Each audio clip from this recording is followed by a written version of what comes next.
Hello guys, welcome back to my channel. അപ്പോൾ തംബ്നെയിലിൽ കണ്ടതുപോലെ നമ്മളൊരു ഫാമിലി ട്രിപ്പ് പോവുകയാണ്. 3 ദിവസത്തേക്കാണ്. 16th ഈവനിങ് ഒരു 6 PM ഒക്കെ ആയപ്പോൾ നമ്മൾ ഇവിടുന്ന് തിരിച്ചിട്ടുണ്ട്. 3 ദിവസത്തെ ട്രിപ്പാണ് പ്ലാൻ ചെയ്തിട്ടുള്ളത്. നമ്മുടെ ഡെസ്റ്റിനേഷൻസ് ഏതൊക്കെയാണെന്ന് വെച്ചാൽ കർണാടകയിലുള്ള മൈസൂരും കൂർഗുമാണ്. അതിന് വേണ്ടിയിട്ട് ഡ്രസ്സെല്ലാം നമ്മൾ തേച്ച് മടക്കി മിനുക്കി ബാഗിലോട്ടാക്കി. ആൻഡ് എൻ്റെ വീട്ടിൽ നിന്ന് ഞാനും ഉമ്മയും മാത്രമേ ഉള്ളൂ. കാരണം ബാക്കി വാപ്പായിക്കായും വാപ്പായൊന്നും ചില സാഹചര്യം കൊണ്ട് അവർ വരുന്നില്ല എന്ന് പറഞ്ഞു. ബാക്കിയുള്ള ഫാമിലി മെമ്പേഴ്സ് എല്ലാവരും അല്ല, നമ്മളൊരു 17 പേരാണുള്ളത്. മാമ, മാമി, വലിയപ്പ, പിന്നെ നമ്മളൊരു 6 കസിൻസ്. ഞങ്ങൾ ബാക്ക് സീറ്റിൽ ഇടം പിടിച്ച് ഡാൻസും പാട്ടും ഒക്കെ ആയിട്ടുണ്ട്. പിന്നെ ഡിന്നറിന് നമ്മൾ ഫുഡ് വീട്ടിൽ നിന്ന് ഉണ്ടാക്കിക്കൊണ്ട് വന്നിട്ട് വഴിയിലൊക്കെ ഇറങ്ങി നിന്ന് കഴിപ്പാണ്. എല്ലാ തവണയും നമ്മൾ ഫസ്റ്റ് ഡേ അല്ലെങ്കിൽ നൈറ്റ് ഇങ്ങനെ ആയിരിക്കും ചെയ്യുന്നത്. അത്ര ദൂരമൊന്നും ആയില്ല, എല്ലാവർക്കും വിശപ്പ് തുടങ്ങി. എനിക്ക് തോന്നുന്നു ആലപ്പുഴയൊക്കെ ആയപ്പോഴാണ് ഇറങ്ങി ഇന്ന് ഡിന്നർ കഴിച്ചിട്ടുണ്ടായിരുന്നത്. പല ഫുഡ്സും കൊണ്ടുവന്നു, നമ്മൾ കഴിച്ചു. പിന്നെ പിറ്റേന്ന് രാവിലെ നമ്മൾ വയനാട് ലാൻഡ്.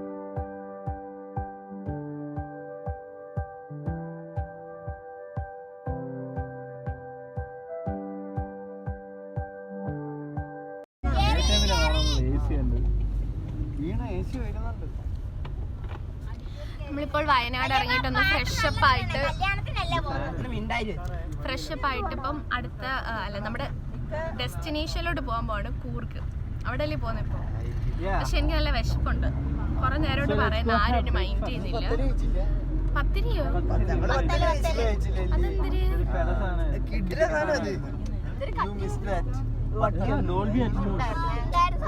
എനിക്ക് മനസ്സിലായി, നമ്മുടെ കോട്ടയത്തും കിട്ടുന്ന സാധനമാണ്. എനിക്ക് മനസ്സിലായി സാധനം.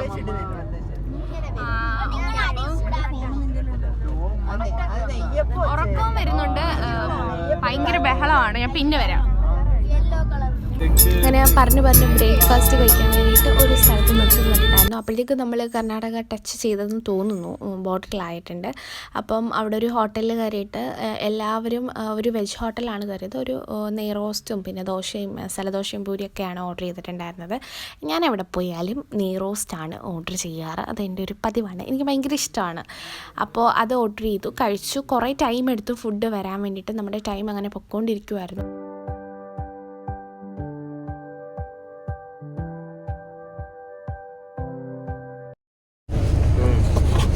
നമ്മളിപ്പോൾ പോകാൻ പോകുന്നത് ഇവിടെ ആയിരുന്നു, അബി വാട്ടർഫോളിലാണ്. നമ്മളൊരു 5-6-7 വർഷം മുന്നേ പോയപ്പോൾ ഇവിടെ വൻ ഫ്ലോപ്പ് ആയിരുന്നു. ഇനി പോയിട്ട് എന്താന്ന് നമുക്ക് നോക്കിക്കാണാം.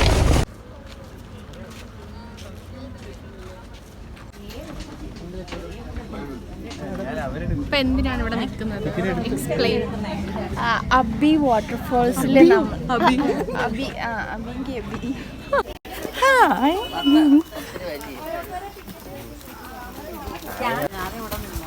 ടിക്കറ്റ് ഇല്ലാതെ ഈ സ്ത്രീ തന്നെ ഇറങ്ങി വന്ന്.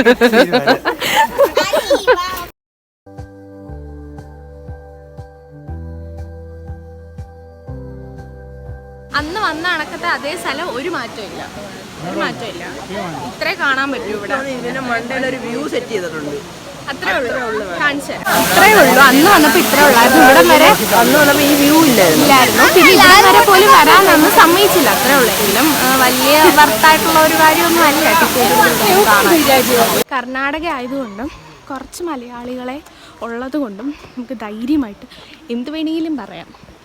Is it right?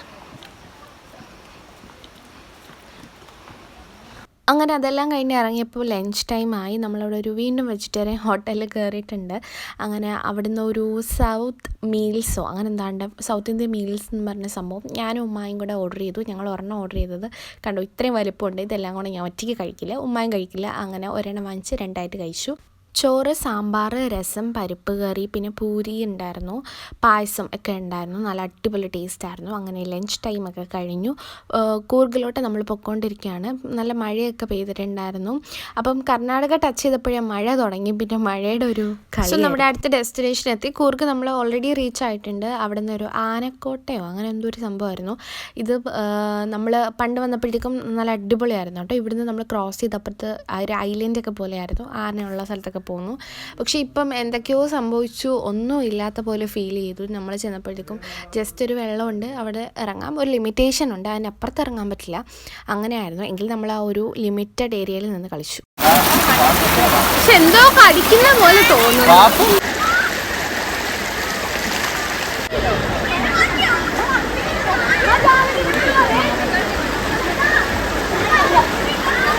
അങ്ങനെ കുറേ നേരം വെള്ളത്തിലൊക്കെ നിന്ന് അർമാദിച്ചിട്ട് അടുത്ത സ്ഥലത്തോട്ട് നമ്മൾ വന്നിട്ടുണ്ടായിരുന്നു. ബാംബു ഫോറസ്റ്റ് എന്നാണ് ഈ പ്ലേസിൻ്റെ പേര്. നമ്മുടെ കുറുക് തന്നെയാണ്. അപ്പോൾ അവിടെ ഞാൻ അതിസാഹസികമായി ഈ ഒരു എന്തിനു പറയുന്നത്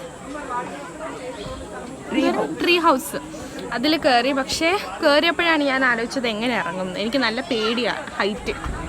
അയ്യോ ഇനി എങ്ങനെ ഇറങ്ങും? ഫോബിയ. കാണുമ്പം ഹൈറ്റ് ഇല്ലെങ്കിലും അത്യാവശ്യം നല്ല ഹൈറ്റ് ഉണ്ട്.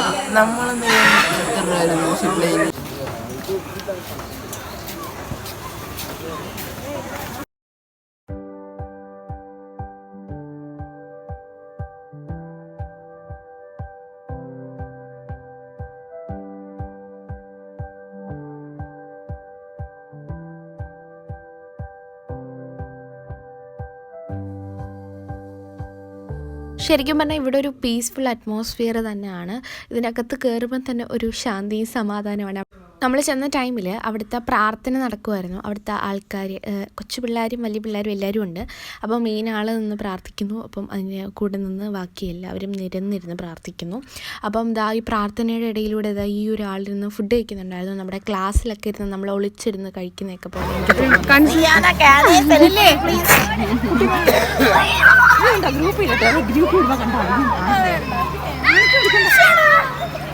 കാണിക്കില്ലേ അത്.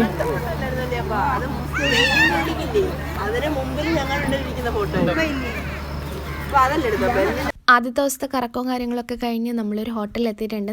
നേരത്തെ ഹോട്ടൽസൊക്കെ ബുക്ക് ചെയ്തിട്ടുണ്ട്. അതിൻ്റെ ഒരു ബുദ്ധിമുട്ടുണ്ടായിരുന്നില്ല. ഇത് അടിപൊളി ഹോട്ടലായിരുന്നേ. നല്ല റൂമും നല്ല വൃത്തിയും നല്ല രസമായിരുന്നു കാണാനായിട്ട്. ആ ഒരു ബാൽക്കണിയിൽ ഇറങ്ങി നിൽക്കുമ്പോൾ മൊത്തം കാടാണ്. പിന്നെ നല്ലൊരു വലിയ ബാത്റൂം ഉണ്ടായിരുന്നു. ഞാൻ ആദ്യം ചെല്ലുമ്പം നോക്കുന്നത് ബാത്റൂമാണ്. നമുക്ക് ഒരു വൃത്തി അതിൽ നിന്ന് മനസ്സിലാവുമല്ലോ. അടിപൊളി നല്ല സ്പേസ് ആയിട്ടുള്ള നമുക്ക് ഇതൊക്കെ വെക്കാം. അങ്ങനെ ആയിട്ട് ഫുഡ് അടിയൊക്കെ കഴിഞ്ഞിട്ടുണ്ടായിരുന്നു. നോൺ വെജ് ഒക്കെ ഉണ്ടായിരുന്നു. അതായിരുന്നു ഞങ്ങളുടെ സന്തോഷം. ഇന്നത്തെ ദിവസം എല്ലാവരും നല്ല ടയേർഡാണ്. ഒരുപാട് സ്ഥലത്തൊക്കെ വിസിറ്റ് ചെയ്തുകൊണ്ട് അപ്പം നേരത്തെ കയറി കിടന്ന് ഉറങ്ങി. അങ്ങനെ ഡേ 1 ഇവിടെ കംപ്ലീറ്റ് ആയിക്കുവാണ്. ഡേ 2 വിശേഷങ്ങളുമായിട്ട് ഞാൻ ഉടനെ വരുന്നതായിരിക്കും. ഈ വീഡിയോ ഇഷ്ടമായെങ്കിൽ ലൈക്ക്, ഷെയർ ആൻഡ് സബ്സ്ക്രൈബ്. അപ്പോൾ അത്രയേ ഉള്ളൂ.